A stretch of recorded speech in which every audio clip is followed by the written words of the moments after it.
Ladies and gentlemen, I'm saying that increasingly our liberties are being treated as dirt.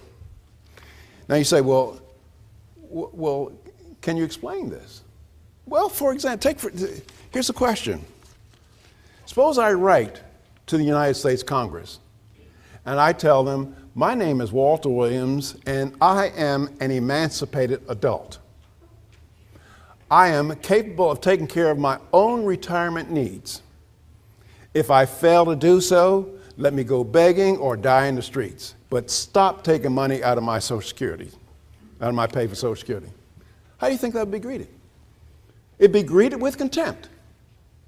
Here are some people telling me and you how much we should set aside out of each week's pay for retirement, and if we disagree with them, we'll go to jail. What do you think how about they're telling us how much we should set aside out of each week's pay for housing, for food, for education?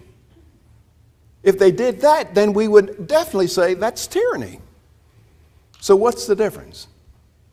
So this is what I mean when our liberties are increasingly being treated as dirt.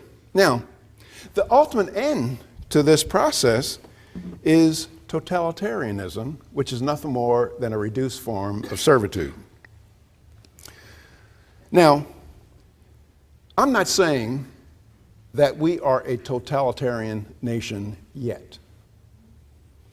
But if you ask the question, which way are we headed, tiny steps at a time, are we headed towards more personal liberty, or are we headed to more government control over our lives?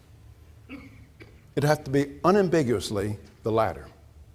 Now remember, if you take tiny steps towards any goal, it's just a matter of when you're going to get to that goal.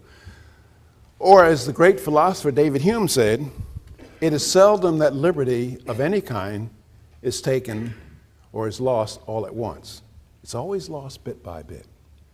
Or my late colleague Leonard Read, the founder of the Foundation for Economic Education, he put it even better. He said that if you wanted to take liberty away from Americans, you had to know how to cook a frog. And Leonard Read said, you cannot cook a frog by putting on a pot of boiling water and then throwing the frog in the water, because the frog's reflex is so quick that as soon as his feet hit the boiling water, he'd hop away and be free. Leonard Read said the way to cook a frog is to put on a pot of cold water, put the frog in the water, and heat it up bit by bit. And by the time the frog realized he was being cooked, it was too late. That's the same thing with Americans. If anybody came over here talking about taking away all of our liberties all at once, we would righteously rebel. But they can talk about taking away our liberties bit by bit.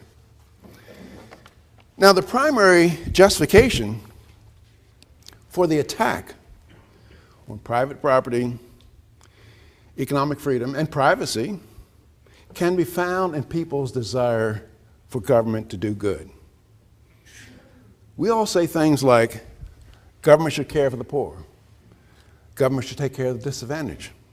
Government should help the elderly. Government should help failing businesses. Government should help college students and other deserving segments of our society. Well, it's all nice to say those things, but we have to recognize that government has no resources of its very own.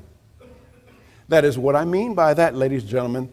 Those programs coming out of Washington or out of our state capital, they don't represent congressmen and senators reaching in their own pockets, sending out their money.